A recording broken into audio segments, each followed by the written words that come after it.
화해 박수를 올려주시기 바랍니다. 감사합니다.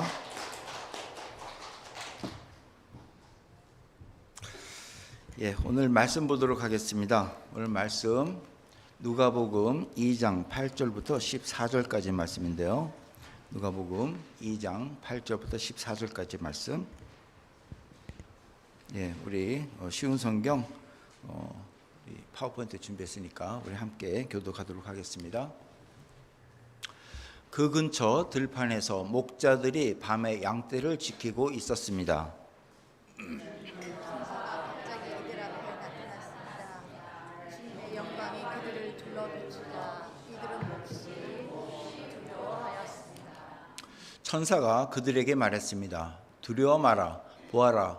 모든 백성을 위한 큰 기쁨의 소식을 가지고 왔다. 오늘 다윗의 마을에 너희를 위하여 구세주께서 태어나셨다.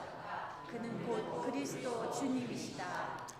포대기에 쌓여 구유에 누워있는 아기를 볼 것인데 이것이 너에게 주는 증거이다. 갑자기 그 천사와 함께 많은 하늘 군대가 나타나 하나님을 찬양하였습니다. 함께요. 높은 곳에서는 하나님께 영광, 땅에서는 하나님께서 기뻐하시는 사람들에게 평화. 아멘. 아멘. 오늘 말씀 제목은요, 우리에게 주시는 증거.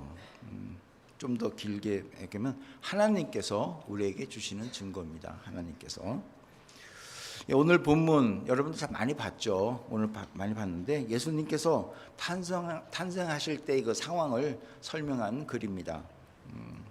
그런데 오늘 말씀을 읽으면서 혹시 저는 옛날에 그런 생각이 들었는데 의문사항이나 질문하고 싶은 그 내용이 있지 않습니까? 오늘 말씀 읽으면서 좀 더 설명을 드리자면 누가복음 1장을 보면은 그 마리아와 요셉 이야기가 나오는데 이 마리아에게 천사가 나타나죠. 그래서 네가 아이를 낳을 것이다 라고 얘기합니다. 그러면서 하시는 말씀이 이게 안 넘어가네요.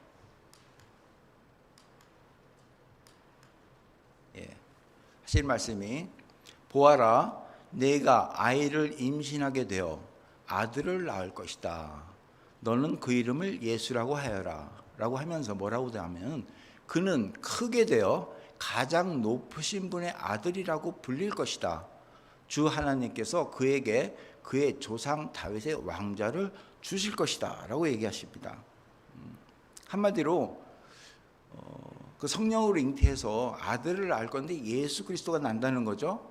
근데 그가 크게 된다는 거예요. 그리고 가장 높으신 분의 아들, 하나님의 아들이라고 불릴 것이고 또 주 하나님께서 그에게 그의 조상 다윗의 왕자를 주실 것이다 라고 설명합니다. 근데 그 아이가 태어납니다. 근데 오늘 말씀을 보면 조금 의문이 가는 게 있다는 겁니다. 그게 뭐냐면 저는 12절에 가서 좀 그렇습니다.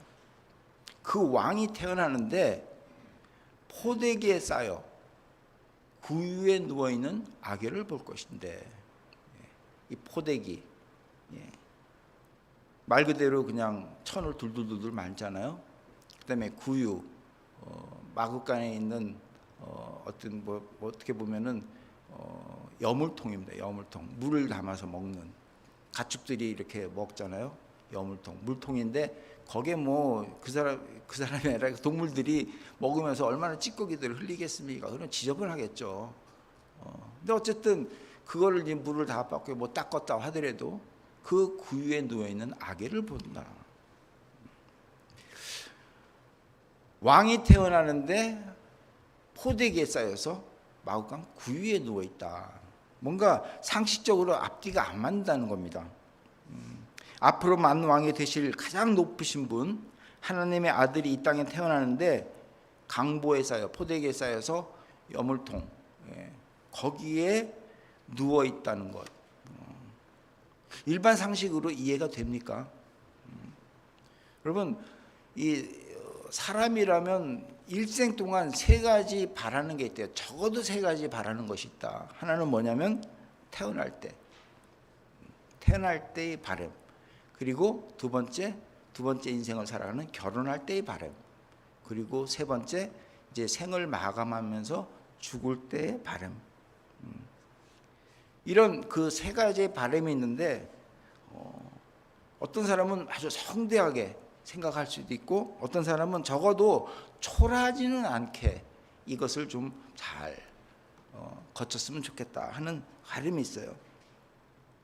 여러분들 이 탄생이라는 것, 태어난다는 것, 뭐 여러분들 이제는 뭐 손주도 있고 여기서 지금 이제 서로 태어나는 아기를 가진 분들은 없겠지만 어쨌든 이 탄생이라는 좋은 것에서 태어나길 원하죠, 그죠? 그리고 잘 관리돼서 튼튼하게 잘 자라게 하는 마음이 어느 누구에나 다 있습니다. 그래서 출산한다고 하면 어떤 장소를 생각하게 되고 그리고 잘 준비를 합니다. 그래서 아이를 낳죠. 근데 아주 이제 오래 전부터는 이제 집이 아니라 병원에서 낳죠. 병원. 왜? 병원이 더 위생적이고 안전하고. 그래서 집에서 낳는 것이 없고 병원에서 낳는데 그러니까 지금은 뭐 아이를 낳는다 하면 뭐 그렇게 큰 걱정은 없습니다. 어쨌든 그렇고 결혼 뭐 독신주의는 별로 중요하지는 않겠지만 새 가정을 이루려고 하는 사람들 모든 사람들에게는 이 결혼은 꿈이죠. 어떻게 보면 자기의 어떤 또 깊은 그 바람이 있어요. 보다 오래 기억이 남는다거나 또 의미를 부여하고 그리고 여러 사람들의 축하받기를 원하는 그런 마음으로 남자나 여자나 모두 결혼에 대해서는 신경을 씁니다. 그다음에 죽음이라는 것. 그동안 어떻게 살아왔던지 그것 다 무시하고 이제 삶을 마감할 때 정말로 잘 마치고 싶은 것이 우리들의 마음입니다. 마지막 소원이라고 할 수가 있는 여러 사람에게 피해 주지 않고 그렇죠? 조용히 주님 곁에 가고 싶은 사람도 있는가 하면 또 아름답고 의미 있는 장례식을 생각하기도 하고 적어도 자신을 사랑하는 가족이나 친지들 또 여러 사람들의 그 배웅을 받는 그래서 천국 입성할 때 축하를 받고 싶어하는 이게 또 하나의 바람이죠. 근데 오늘 그 아기가 태어났는데 이 전지전능하신 하나님의 아들 예수님께서는 아까 얘기했던 탄생이나 결혼은 물론 못했고요. 또 죽음 이 인간의 바람처럼 제대로 이룬 것이 하나도 없습니다. 그 중에 이제 오늘은 성탄절이라서 예수님의 탄생에 대해서 한번 살펴보도록 하는데요. 여러분 혹시 지금 아이를 낳거나 아니면 여러분의 자녀가 손주를 낳는다고 할 때 좀 전에 탄생에 대해서 잠깐 언급을 했지만 자신의 자녀가 또는 여러분이 그 아이가 태어날 곳을 만약에 마련해 준다고 칩시다. 근데 마구간이나 여물통을 준비하고 그곳에 갓난아이를 천으로 감아서 누이게 할 사람이 누가 있겠습니까? 미국은 보험 처리해서 물론 병원에서 다 이용하지만 아무리 후진국이라 하더라도 아무리 돈이 없다 하더라도 적어도 내 아이, 내 그 손주, 그 아기가 편히 누울 자리는 뭔가 마련해 주고 싶은, 그죠? 적어도 마구간이나 여물통 같은 걸 준비해서 눕혀라 이런 얘기는 안 할 겁니다. 그런데 하나님께서는 아기 예수를 독생자 아기 예수를 태어날 것을 마구간으로 정하셨어요. 우연히 마구간이 아닙니다. 또 누울 자리를 가축이 물을 먹는 여물통을 저는 준비했다고 봅니다. 돌리 말해서 강아지를 키워도 그죠? 강아지를 키워도 만약에 강아지가 새끼를 낳는다고 하면 포근한 담요를 찾고 뭔가 누울 자리를 만들어주고 또 새끼를 잘 낳을 수 있도록 아마 강아지나 자기 키우는 애완동물도 아마 그렇게 준비하지는 않을 겁니다. 하물며 전능하신 하나님께서 뭐가 부족해서 하나님 아들 이 땅에 태어나시는데 뭘 준비를 못 하시겠습니까? 그런데 준비하신 곳이 마구간 여물통이라는 겁니다. 여러분, 이게 이해가 되냐는 거예요. 저는 이게 참 처음에는 이해가 안 됐습니다. 뭐 전체 스토리를 아니까 뭐 당연하게 생각할지 모르지만 이게 인간적인 생각으로는 도저히 이해가 안 되는 상식 밖이죠. 상식 밖. 그런데 하나님께서는 이유가 있다고 얘기하십니다. 이유가 있다는 거예요. 오늘 12절 읽은 그 두 번째 글입니다. 포대기에 쌓여 구에 놓여있는 아기를 볼 것인데 이것이 너에게 주는 증거라는 겁니다. 하나님이 이유가 있다는 거예요. 이유가. 그렇게 하신 이유는 우리에게 뭔가 증거를 보여주기 위함이라는 겁니다. 근데 그 증거가 뭘까요? 그 증거가 정말 그 일반 상식까지 다 무시하면서까지도 그 아이, 자기의 아들을 태어나는데 그 힘들게 만들어 놓고 태어나게 하기 위해서는 증거를 보여줄 이유가 무슨 증거길래 도대체?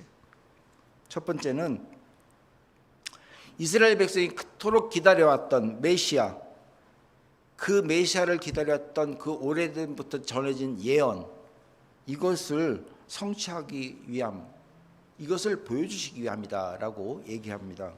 이게 이사야서 53장 2절에 보면 뭐라고 되어 있냐면 예수 그리스도를 이제 예표하는 글인데요. 그는 주 앞에서 자라나기를 연한 순 같고 마른 땅에서 나온 뿌리 같아서 고운 모양도 없고 풍채도 없은즉 우리가 보기에 흠모할 만한 아름다운 것이 없도다. 앞으로 오실 메시아는 모양도 없고 풍채도 없는, 사람들 보기에 흠모할 만한 것이 아름다운 것을 아무것도 없는 그분을 성취하는 과정에서 이것을 보여주기 위해서 그 증거로 하셨다는 겁니다.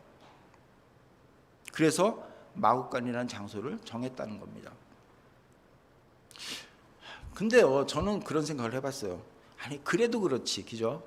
아무리 볼품 없고 풍채 없고 사람들 보기에 흠모할 만한 아름다운 것을 안 보여주는 것도 그렇지, 적어도 뭐 그렇게 하려면 허름한 여관도 얼마든지 있지 않을까. 그런데 좀 마구간, 여물통, 이건 좀 너무하신 거 아닌가? 이런 생각이 또 들었어요. 근데 그것도 하나님께서 이유가 있다는 겁니다. 당시 상황을 좀 더 살펴보면요, 하나님께서는 앞으로 인류를 구원하실 그 메시아, 아기 예수님 탄생을 천사를 통해서 알리죠. 그죠? 근데 그 천사를 통해서 알리는데 요즘 같으면 뭐 브로드캐스팅, 뭐 방송국에 딱 알리면 뭐 전국으로 다 알리잖아요. 뭐 유튜브를 이용할 수도 있고. 그 당시에는 예언자, 또 고위 간부 또는 왕 통해서 선포하도록 하면은 좀 더 많이 알릴 수 있는 거 아닙니까? 근데 그렇게 하신 게 아니라 마구간 근처에 누구에게 알립니까? 목자들에게 알려요. 목자들에게. 물론 동방 박사도 메시아를 찾아왔습니다. 근데 그들은 천사가 얘기한 게 아니라 별을 관찰하다가 별을 보고 아, 저게 메시아의 별이구나 라고 알고 찾아왔지, 결코 하나님이 천사를 통해서 알려준 건 아닙니다. 근데 왜 그러면은 하나님께서 목자들에게 이 소식을 알려줬을까?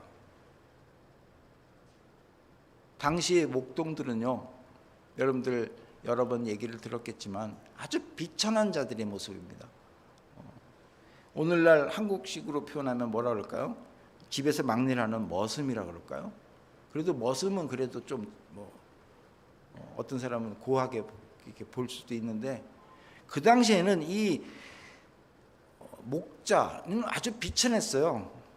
기록에 의하면은 이 목동들은요, 비천한 자로 각인이 돼 있었고, 당시 유대교에서는 정직하지 않고 정결하지 못한 부류의 사람들 중 하나라고 정의를 내려 있었다고 합니다.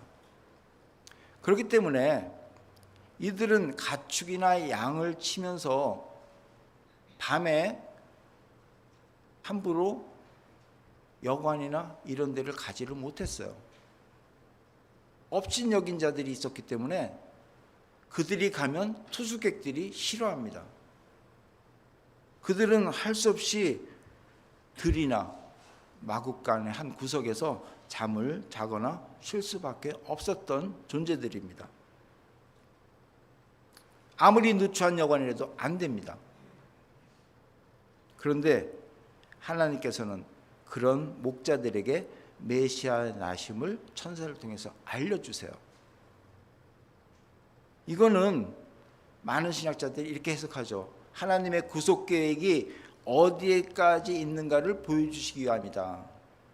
즉 가장 비천한 자들에게 복음이 전해져야 한다는 그 하나님의 계획이 있기 때문에 그들에게 먼저 소식을 전했던 것이다. 그래서 목자들에게 이 소식을 전했다는 겁니다. 충분히 맞는 얘기죠. 왜? 예수님께서 그랬잖아요. 가장 작은 자에게 한 일이 나에게 한 것이다. 예. 그러니까 하나님께서 그 아기의 성격이 어떤 자들, 바로 비천한 자들에게도 소식이 알려주는 그러한 성격을 알려주기 위해서 그들에게 소식을 전한 거예요. 그런데 아까도 말씀드렸지만 저 생각에는 하다못해 어디 아주 허름한 여관이라도 가서 좀 쉬면 좋았을 텐데 라는 생각을 했는데, 자, 하나님 생각에 그죠? 목자들에게 소식을 전했습니다. 목자들이 여관에 갈 수 있습니까? 못 가요. 제가 생각해 보니까 그들은 갈 수가 없어요. 가고 싶어도 문전박대 당할 수밖에 없는, 그들이 갈 수 있는 정말 비천한 곳 어디? 마국간. 하나님 너무 놀랍다 하는 생각을 말씀 준비하면서 생각해 봤어요. 그래서 마국간의 강보에 쌓인 구유의 노인, 이게 또 다른 하나의 증거라는 겁니다. 그래서 하나님께서는 그의 아들 독생자 예수를 마국간 구유에 누이시고 메시아 탄생의 소식을 가장 비천한 사람들 중에 하나인 목자들에게 전하신 거라는 거죠. 믿습니까? 이게 증거라는 거예요. 증거. 그러기 위해서 그 가장 사랑하는 독생자 아들을 그곳에 누일 수밖에 없었다는 겁니다. 주님의 천사가 목장들에게 나타나 하신 말씀이죠. 아까 읽은 거지만 천사가 그들에게 말했습니다. 두려워 마라.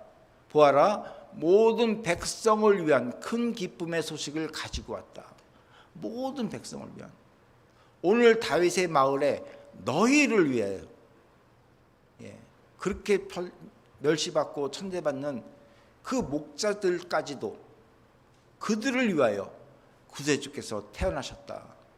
그는 곧 그리스도 주님이시다라고 말씀하시는 거예요. 예수님께서 왜 이 땅에 오셨는지를 알려주시는 말씀이죠. 여러분, 오늘날 우리는 아기 예수 나심에 대해서 기쁘다 구주 오셨네를 부르며 아주 기쁘게 찬양합니다. 여러분은 어떠한 마음으로 기쁘다 구주 오셨네를 부릅니까? 어렸을 때는 그냥 선물 오니까 제가 이걸 많이 불렀는데, 여러 가지 이유로, 여러 가지 생각으로 우리는 아기 예수 나심을 기뻐합니다.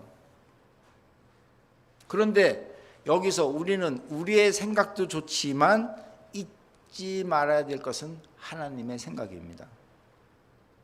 각자 자신의 생각에 빠져 있을 때 과연 하나님은 무슨 생각을 하셨을까를 우리는 놓치면 안 된다는 겁니다.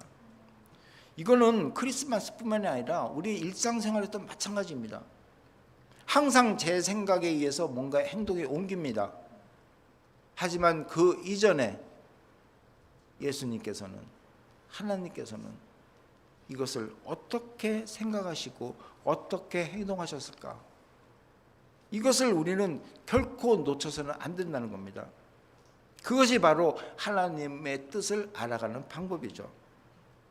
그래서 우리는 성경을 봅니다. 왜? 성경에 하나님의 뜻이 담겨져 있으니까. 그럼 여러분, 하나님께서 예수님을 이 땅에 보내시면서 무슨 계획을 세우셨을 것 같습니까? 그것 또한 우리 마리아의 찬양을 보면 알 수 있어요. 마리아가 성령으로 잉태된다라고 했을 때 남들 같으면 정말 너무하지 않습니까? 제가 이거 잘못하면 죽을 수도 있는 이런 어떤 한거나 거부할 수도 있는데, 오히려 마리아는 그 천사의 말을 믿고 하나님의 계획을 믿음으로써 그것을 받아들이고 순종한 마리아, 그리고 앞으로 태어날 예수님이 어떤 분인 것을 알고 찬양하는 글이 바로 누가복음입니다. 누가복음 1장을 보면은 또 안 나오나요? 누가복음 1장 51절부터 55절까지 말씀인데요. 그 이전에 이제 1장 46절에 보면 이제 찬양한다는 글이 나와요. 근데 어쨌든 그걸 다 줄이고 51절부터 읽으면, 주님은 강한 팔로 권능을 행하시고 마음이 교만한 자를 흩으셨습니다. 하나님은 왕들을 왕저로부터 끌어내리시고 낮고 천한 사람들을 높이셨습니다. 굶주린 사람들은 좋은 곳으로 채우시고 부자를 빈손으로 돌려보내셨습니다. 그리고 주님은 자비를 기억하시며 주님의 종 이스라엘을 도우셨습니다. 우리 조상들에게 말씀하신 대로 아브라함과 그 자손들을 영원히 도우실 것입니다. 마리아는 아직 예수님을 낳지 않았지만 이미 하나님과의 어떤 교통을 통해서 예수님이 어떤 분이고 무슨 일을 하실지를 알고 저 찬양을 했다라고 봅니다. 그렇습니다. 예수님께서는 하나님의 계획에 의해서 낮고 천한 자를 높이시고 굶주린 자를 좋은 것으로 채워주시는 분입니다. 그래서 그들에게 위로와 평강을 주기 위해서 이 땅에 오셨습니다. 그래서 예수님께서 이 땅에 태어나신 날 그 천사와 그 예수 탄생을 전한 천사와 많은 하늘 군대가 나타나서 이렇게 찬양을 했다고 우리는 아까 교독했죠. 계속 안 나오네요. 높은 곳에서는 하나님께 영광, 땅에서는 하나님께서 기뻐하시는 사람들의 평강. 그래서 우리도 기쁘다 구주 오셨네를 찬양하는 것입니다. 여러분, 하나님께서 이 세상을 사랑하시고 독생자 예수를 이 땅에 보내신 이유는 분명합니다.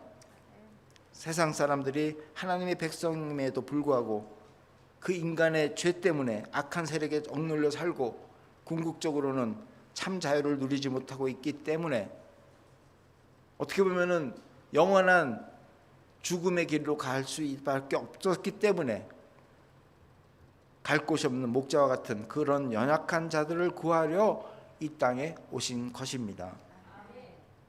그 뜻이 있었기 때문에 빈방이 없게 하고 마구간을 비워놓고 말구유를 준비하고 계셨던 것입니다. 우리 생각으로는 이해가 안 되지만 하나님 생각으로는 충분한 그런 이유가 있었던 것이죠. 이게 바로 예수 그리스도의 탄생입니다. 그래서 예수님께서 태어나신 그날 밤이 바로 거룩한 밤이 되고 오 홀리 나잇이 되는 것이죠. 이런 목적으로 예수님께서 오셨기 때문에 우리는 크리스마스를 맞이하면서 선물을 서로 나누는 것도 중요하지만 우리의 삶이 지극히 작은 자를 찾아서 그리스도의 사랑을 전하는 주님의 모습대로 살고 있는지를 돌아봐야 한다는 것입니다. 말씀을 맺도록 하겠습니다. 이 세상에 예수님을 보내신 것은 죄인을 찾아 그들을 구원하기 위함이었고, 그러기 위해서 가난한 자, 도움이 필요한 자, 소외된 자, 사랑이 필요한 자를 찾아가서 그들을 죽기까지 섬겨서 하나님의 사랑을 전하기 위해 예수님께서 이 땅에 오신 것입니다.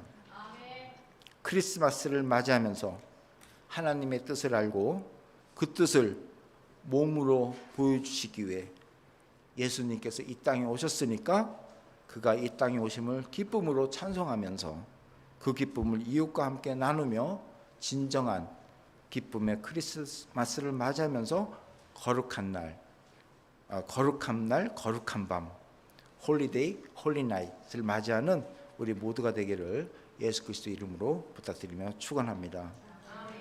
기도하시겠습니다. 아버지 하나님 감사합니다. 오늘 성탄주의를 맞이하면서 하나님께서 왜 예수 그리스도를 그 비천한 곳에서 태어나게 했는지를 다시 한번 말씀을 통해서 살펴봤습니다.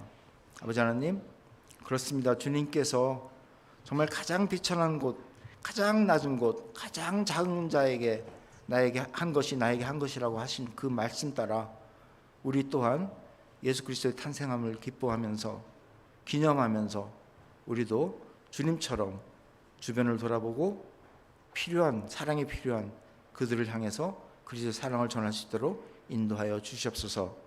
감사드리며 예수님 이름으로 기도드리옵나이다. 아멘. 예.